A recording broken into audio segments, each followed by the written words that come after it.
So you have your two armies painted up from your two core sets, and they are facing each other in the field of battle.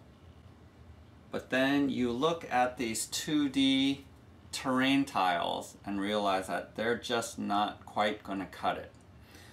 So here I have a tutorial for how to make your terrain into 3D pieces that will warrant the board that you've made, as well as all of the miniatures that you've taken so much time to paint. And so these are 3D pieces that are worthy of this great game. And I have used primarily Hearst Arts pieces, and so in this tutorial I'll be showing you how to use Hearst Arts bricks, which are molds that you buy from HearstArts.com, and cast pieces like little Lego pieces out of plaster, and then you glue them together. There are alternatives if you do not have or do not want to buy Hearst Arts molds, that you can use foam core to create walls, and there's a ton of tutorials online. My favorite terrain person is Mel, the terrain tutor, and you can find a ton of videos, and he's the person that I've learned the most about how to do flocking and terraining, and so you can go directly to the source. I highly suggest his videos, they're very helpful. But if you do happen to have Hearst Arts molds, or you have something comparable, you can definitely use that. And then these trees were 3D printed, but again, you don't have to get a 3D printer just to print out 3 trees. Terrain tutor Mel actually has some good videos on how to make your own trees out of wire and putty and things like that. So this is just a quick option for me. But I'll leave a bunch of files and links in the descriptions below if you are interested in purchasing or finding these products. But I really, probably out of all the pieces, I really like this one the most because it's not intuitive based on this piece why figures that are in here would have line of sight to all the other figures on the board and would ignore other terrain and blocking line of sight, but that they themselves would then be exposed. And so this piece really shows that any figure that would be up here would have line of sight throughout the whole battlefield, but in turn, because of these walls, would be protected against them having line of sight towards the figure. I think these broken walls look super awesome and cool, and obviously this swamp looks way cooler than this piece is fine. It does its job, but I think having this swamp piece is really awesome, as well as these spikes and these rocky outcroppings. And so if you really want to enhance the game, this is the way to do it. And I will try to do the other ones because I know the expansions will have different terrain pieces, as well as the Latari elves will have, it looks like they had their own version of a forest. Not quite sure what the unique features are on that. And then the Utha should have also their own terrain pieces as well, possibly lava or something like that. So, but this will get you started right away, and hopefully it will really make your gameplay even that much better. So I'm going to go ahead and use this tag board. It's 3/8 of an inch thick, and what I'm doing is, probably can't tell, but I trace the outline of these pieces, and I'm going to cut it out on my scroll saw. So I'm going to do that for all of these pieces. I need to make 4 of these since these are double-sided. So I'll need to make 2 of these spikes and 2 rocky outcroppings. And then I need to cut 2 of these as well, one for the walls, ruined walls, and then for the swamp. I'm actually going to cut out 3 because I'm going to have the edges layered. And then as well 2 of this piece, one side for the forest and then the other side for this raised ruins thing. So I'm going to go ahead and cut that out. If you don't have a scroll saw and you don't want to use wood, you can definitely use other materials like cardboard or foam core, and so those are viable alternatives. The reason why I'm using this though is it's really stiff. It will stay stiff and flat once I do the flocking. So the first thing I got to do is just cut up these pieces into manageable sizes so that I can work it through my skill saw. I'm going to be using a bandsaw for that, but you can use any number of saws that you have at your disposal, even a hand saw. But this will make quick work of it.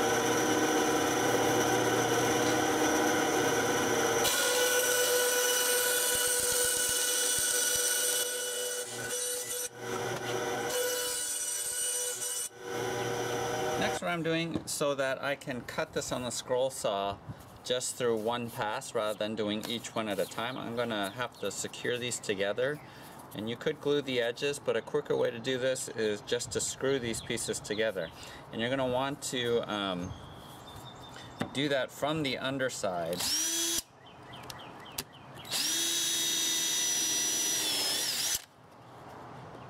And here, basically I just do it in two corners. And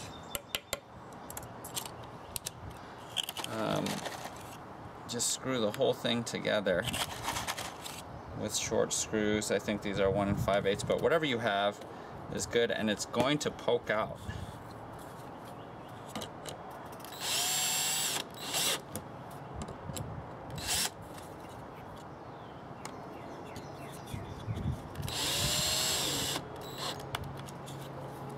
And so this will basically keep the pieces together while you're working it through the scroll saw. Just be careful of these pokey things coming out. So this is what a scroll saw looks like, and I will now be cutting out the pieces.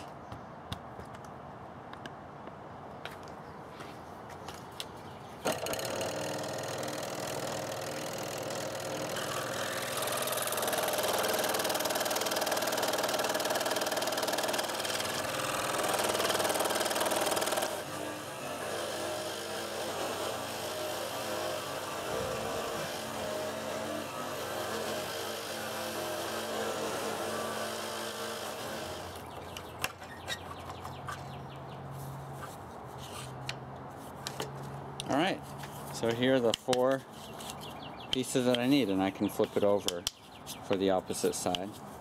So it looks pretty good. I'll do that with the rest of the pieces. Alright, so I've cut all the pieces out, and what I need to do is I cut 3 of these pieces, and the reason for the third one is I'm going to cut out the part for the water and have a raised edge along here. And so I'm not going to follow this exactly. And as you notice, I'm actually flipping it over because the way that the saw cuts, it leaves sort of a ragged edge on the downward cut. And so I want to be able to, after I cut this out, be able to flip it back over because I'll be sanding the edges, and that's why I'm using the mirror image of that. And I'm just going to freehand something. I'm not going to basically try to follow that and do something rough like this. So now I have some 150 grit sandpaper, and I will be sanding out the inside edge of this. Tear off a piece. So this is what I cut out, and I'm going to be gluing this on, but before I do that, I need to sand down this inner edge before I glue it down. So going to be just working at it like this, and on this inside edge you don't have to sand it a lot, just enough to take away the edge a little bit, and so I'll go ahead and do that. Alright, so I finished sanding the edges down. As you can see, it's a little bit more sloped, and so all I'm going to do now is just glue this on. So especially make sure that you get this inside edge, because you're going to be pouring resin in there, and you don't want resin to be leaking out. So I'll just stick this on so that it is pretty much lined up. And then I'll clamp it and wait an hour or so before I sand the edges. So we can go ahead and start on the edges. So I find the pieces and the side that I want, and I'm going to just sand down this edge so that it slopes down a little bit. And I'll go ahead and grab a piece of wood and wrap my sandpaper around it like this, and then be able to just sand out, work on the edges like this to sand it down. And so I'll go ahead and go all the way around doing this.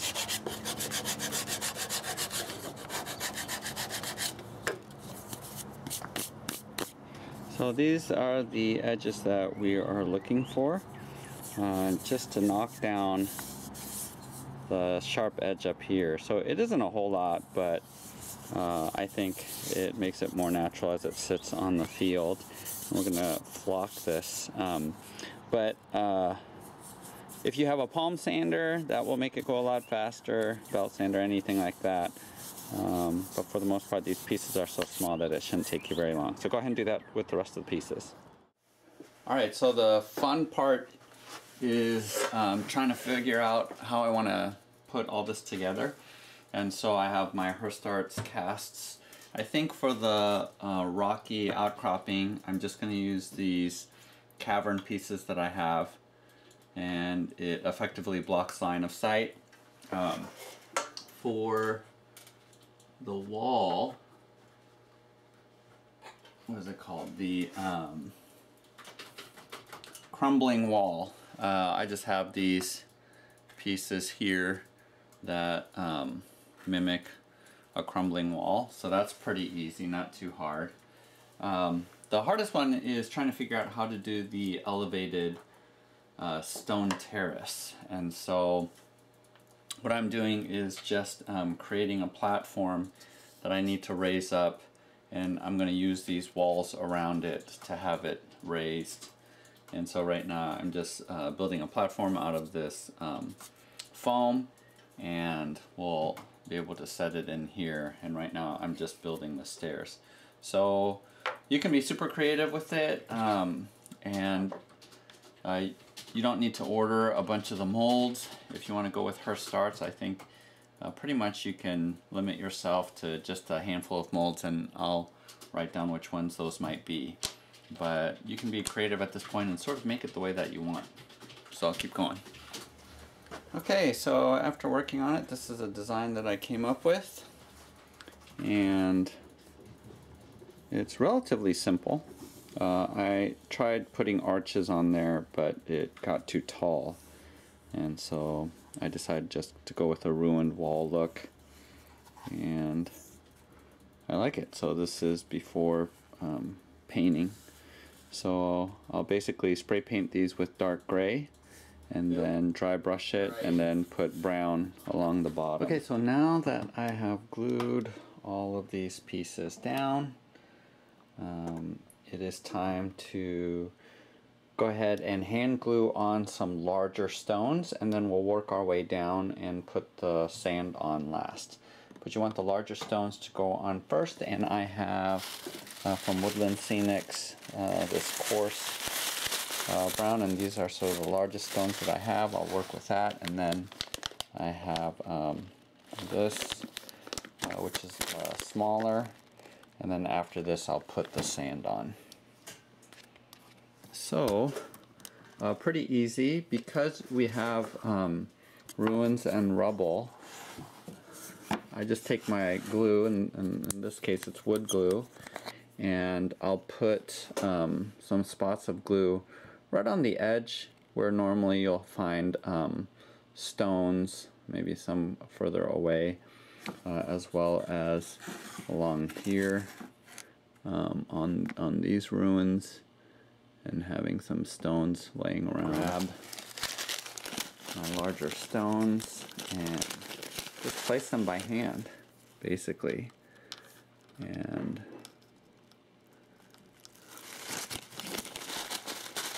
these will glue overnight. Well, actually just in a couple hours. Hour or two, they'll be on there strong enough that we can glue some more the next set. down. And then also along here,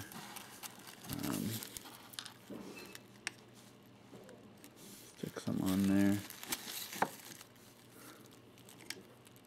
So now that I've put the rocks in the corners for the rubble, both the large and small pieces, the next step is to go ahead and brush on the glue and then put the sand on. So I'll go ahead and do that with the pieces.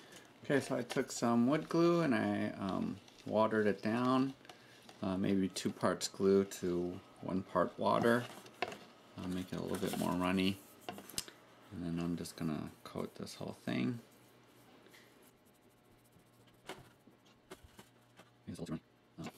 Let's see, let's try it out. And grab my sand.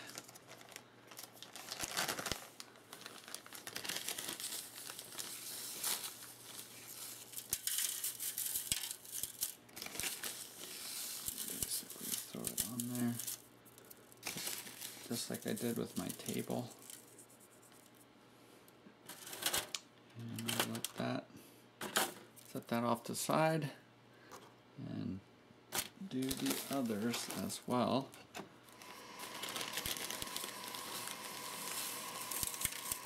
Sprinkle it on there.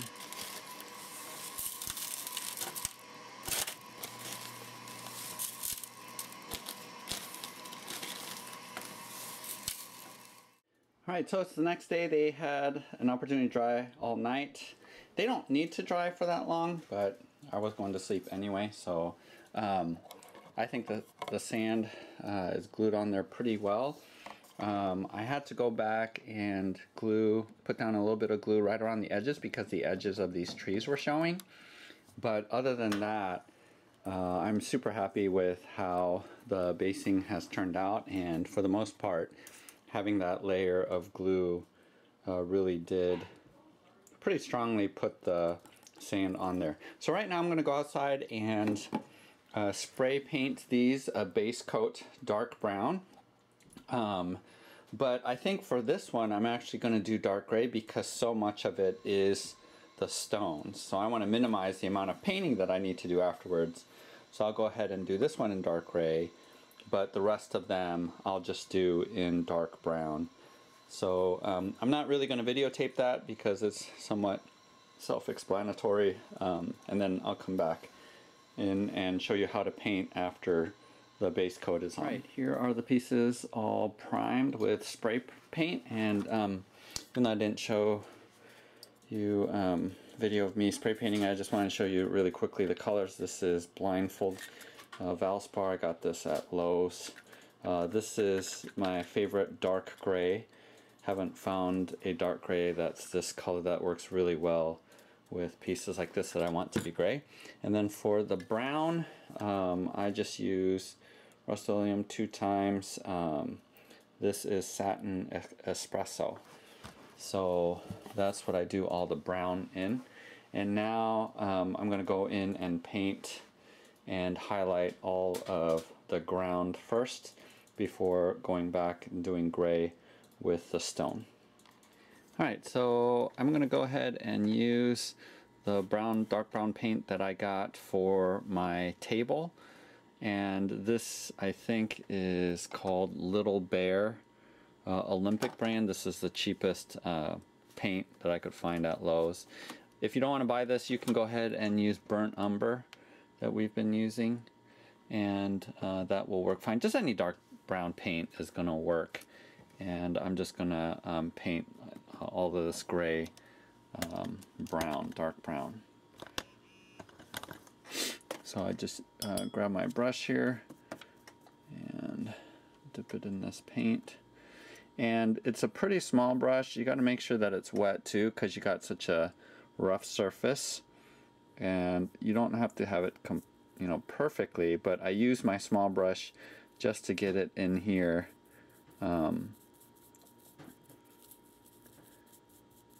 Along the edges, and I'll come back with a larger brush to do the rest of it, but I'll need the smaller one just to be a little bit more careful to get it where I really want it. So now we are coloring these gray. sort of the opposite of what we were doing with the brown. And I don't remember what color this gray is. I got it from the Hearst Arts website. Bruce Hearst has a color palette there, and this is the darkest gray that he uses for his molds. So just go ahead and look that up if you want to know the exact numbers to get this color mixed up. But again, it's just basically a dark gray. Any sort of dark gray will work. And I'm using a smaller brush here, fairly watered down so that the paint can get into these crevices. And again, it doesn't have to be perfect or all the way down, but just enough to cover especially the cracks and get into the crevices. Alright, check it out. This looks pretty good. The gray looks super similar to the spray-on gray. And the brown, you can tell a little bit more of a difference. The paint on brown is just a little bit lighter than the spray-on brown, but that's close enough. So the next step, I'm going to be dry brushing the ground, and the color that I'm using, I think, is the medium earth tone from Hearst Arts website.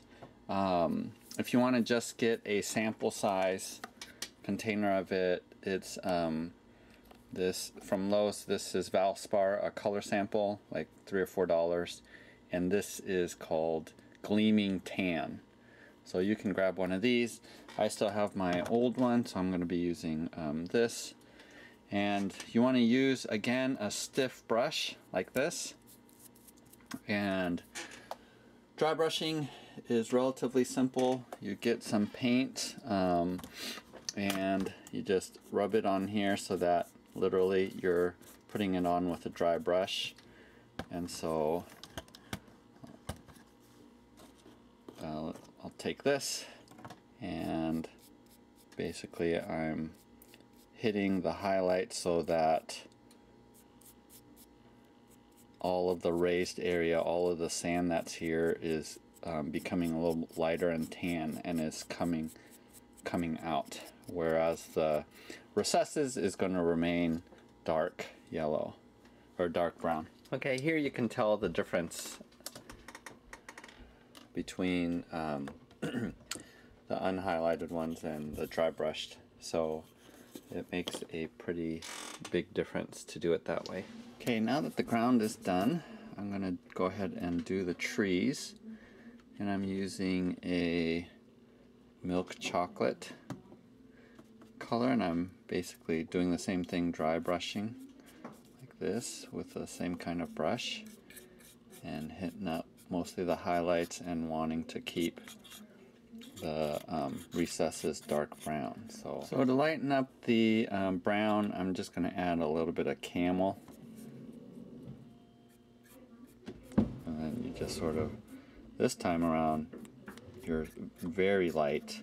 The brush is pretty dry, and you're rubbing it very lightly because you don't. This is just highlighting some of the spots. Okay, time now to do the stone, and again, I mixed up paint according to what Bruce said on his website. If you don't want to mix up paint, you can go ahead and also use slate gray from Americana, and that's about the same color. I'm gonna go back to my stiff brush, tried and true way of doing dry brushing, and grab whatever is gray, and will be, that's a little bit too much. We'll be dry brushing across the gray. Basically, you're picking up sort of highlights around here, and also for little stones as well. Okay, after finishing up with the medium gray, I'm going to now do the light gray, and what I'm using is Gray Sky from Americana. And for the final dry brush, you only need a little bit because you're only highlighting a couple points. You don't want to put too much of this stuff on, and you just want to just drag it really lightly across the model because this is pretty bright, and so you don't want to over lighten your pieces. Now I'm going to put a little bit more on the columns just to distinguish them from the rest of the rocks. So I'll make these a little bit lighter, but on the other stones you just want to drag them down once, and that's pretty much it. And the final thing that I need to paint is the pool for the swamp, and I am using Prussian blue for this. So I'm going to just directly squirt it on here and use my brush. Just spread it around.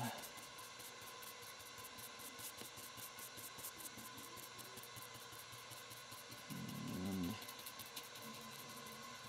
might leave the edges to be a little bit lighter.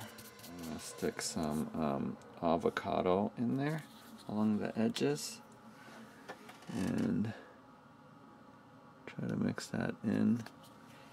I don't know how it'll look. I'm sort of experimenting here.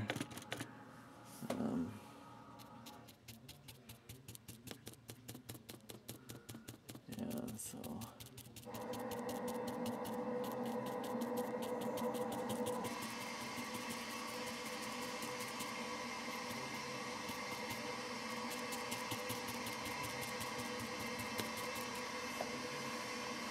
that looks all right. It looks swampy, right? And so we're going to cover this. So for the flocking, I'm going to just show you on the swamp piece. And basically I have some white Elmer's glue, and I added just a little bit of water, maybe like 10 drops of water to this much glue, just to help it spread more easily. I have some of this flocking. I don't know what this is called, but it was for it was a tree packet. And then I have this blended turf, and this is the stuff I use for my table, as well as this green blend, and I've mixed the two of them. But I'm going to have some color variation on this, so let me show you how I'm going to do that. First I'm going to paint the whole thing with this glue, even though I'm going to leave some of it open with the dirt, but I'm going to paint the whole thing anyway, so I'll show you the steps. So we're going to go ahead and just paint this up on the whole thing.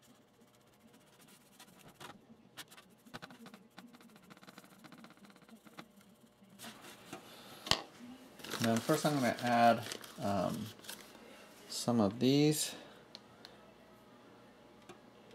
And everything I learned to do here, I learned from Mel, the terrain tutor.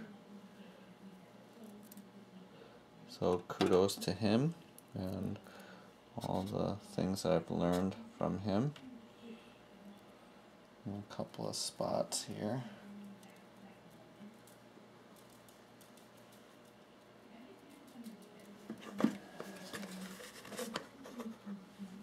And put that on.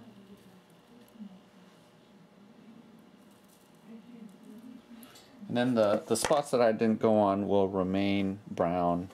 And so that is pretty much it. And I just need to wait for the glue to dry. Alright, we're coming into the home stretch here. I went ahead and sprayed a mixture of 5:1 water to white glue and sprayed it out of a sprayer and let it sit overnight. And so this is I soak it pretty much so that this is a pretty solid, no chance of the flocking coming off. So the final step will be to finish up and put the details on. These guys are pretty much done, and I think I like really how they worked out. So is this guy here. There's nothing more left to do with him. Alright, I wanted to show you how to make these tufts of grass or reeds that I'm going to stick. I'll probably just put maybe 2 more in here into the swamp before we put the Envirotex in there. I did an experiment where I used wood glue for this one, still drying, and super glue to see which one works better. And the super glue obviously dries a lot quicker, but I actually like the wood glue because the reeds sort of spread out more, whereas I think with the super glue it pinches it and soaks it up at the bottom. And so as you can see here, it's all sort of clumped too tightly together, whereas this is spreading out a little bit more. So I'm going to go ahead and just use wood glue rather than super glue, even though super glue will dry faster, obviously. I like the look of the wood glue better. So what I'm going to do is just go ahead and stick a dab of glue right here where I want it, and what I'm doing is taking one of these throwaway brushes, and with a pair of scissors I'm going to grab a clump like this, and then basically cut it off.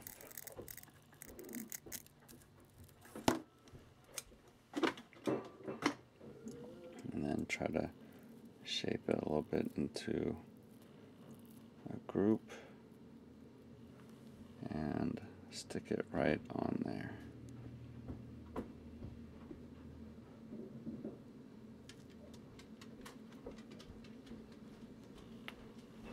There, now some of them are going to fall off, that's okay, you can pull them off later, but yeah, that's pretty much it. So while we're waiting for these tufts to dry, I'll show you how to make the spikes. So I already did a little experiment and made these ones. These are pretty simple to make. Pretty much what you need are these bamboo skewers. I found mine in Walmart in the section where all the kitchen supplies are at, and so pretty cheap. So grab a bag of these and mark about where I want it. Let's say about this. Right, I'm eyeballing them one at a time.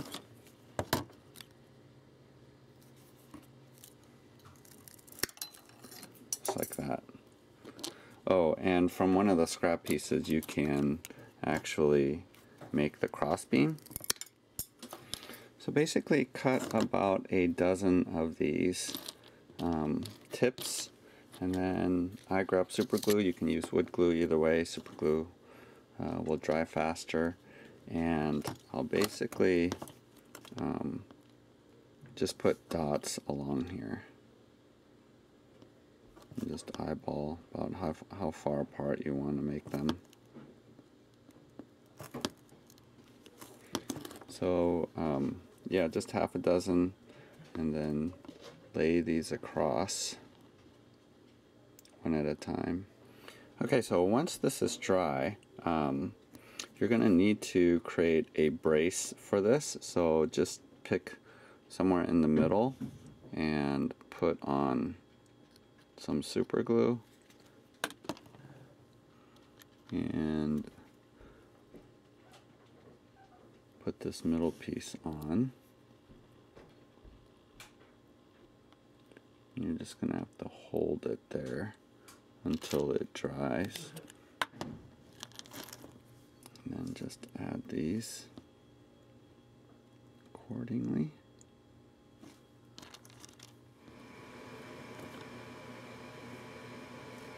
So after it dries, we just want to paint up the logs, and I'm just using a brown, mixing a little bit of brown with dark brown, and paint every part of it except for the tips. Yeah, And that's pretty much it. And wait for it to dry. And then I just use wood glue along the bottoms to glue it in place, just like this one, my first one. It's all glued down. Next up are the trees, and I got me a bag of this lichen from Hobby Lobby. You can get it at Michael's in the floral section, I think.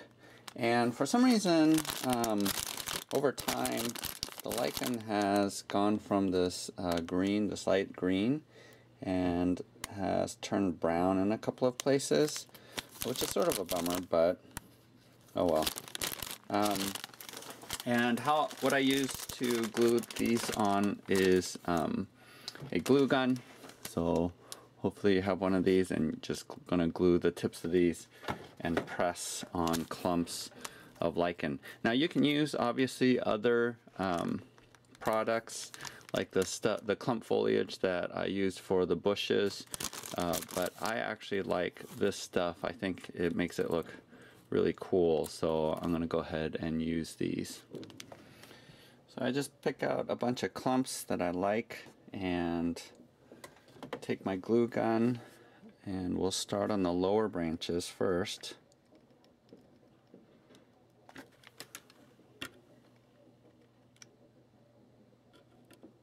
And you don't really need a lot of this stuff. And you just basically press it in to the branches, and then you can pinch it on. And because this stuff is so light, it will just maintain its shape right there. So just grab a little bit more. You can cut the stuff as needed, like that, and just keep doing this. Put some over here. Like that. And put some up here. But I think that looks cool, doesn't it? So I'll go ahead and do that for the other 3 trees, but that looks pretty darn cool. There, I finished, and it looks pretty good. So the last part is to put in Envirotex light into the swamp, and what I use is this stuff. And you can buy this at, again, Michael's or Hobby Lobby. And this is a 2-part resin, basically. And so I have my 2 parts measured out here, the hardener and the polymer. And it's a 1-to-1, so I measured it out in these 2 cups. And I'm going to proceed to mix the 2 together. So I'll go ahead and pour this in first. And I basically go back and forth between the 2 cups to mix it. Now this looks like it's way more than I will need. That's okay. It'll be a little bit more forgiving when I put in the coloring.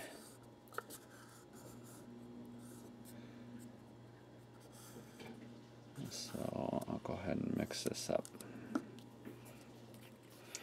So I'm going to try adding green food coloring. And if I remember correctly, you don't really need a lot of it.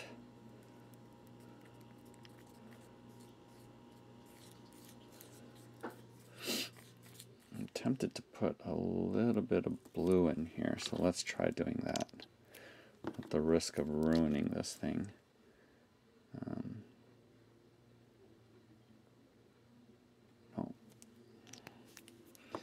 See what this does. Okay, so I think that's pretty good. We're going to go ahead and pour.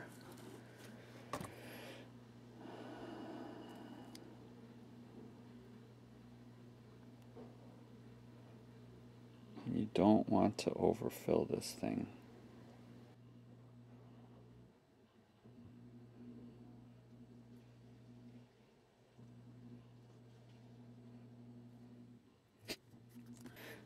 I don't know if you can tell, but most of the bubbles are popping by themselves. Yeah, so we'll let that dry. This needs 24 hours And definitely you might want to put a big bowl over it because any dust will fall on top of it and sort of ruin the effect. So I'm going to go ahead and cover this up and let it sit for 24 hours. Okay, so this is the next day, and as you can see, this has hardened. But one thing that is not anticipated is that where the flock is at, it sort of wicked up the resin. And so now I have sort of this edge that is shiny, which really thematically isn't a problem because it's a swamp, for crying out loud, so the ground is going to be wet. But I would rather have it though be the same throughout this whole area. So all I'm going to do is glue some more flocking on top of this, and so that'll take away some of the shininess. And as I anticipated, the resin did darken up over time where the food coloring came through. But I'm glad that I painted, and because there's a subtle effect you can see where we painted before and it gets darker in the center. So I think that turned out really well. I really like these tufts too. And you'll notice that there's sort of a oily sheen on top. And again, I think that just adds to sort of a swampy, dirty kind of water. So I don't mind that happening. And just a word of warning, people are going to want to touch this surface. They're going to I'm just going to tell you right now, people will just naturally want to touch it. So you're just going to have fingerprints all over it. You just got to resign yourself to that reality. So I'm just going to take Elmer's glue and sort of glue along these edges where it's wet or glossy. And you can probably put more bushes down if you want. Some of this flocking along the edge, and that's an alternative as well. But I'll just show you real quick. Just this section. You're going to just want to get a pinch of this stuff and sprinkle it along there.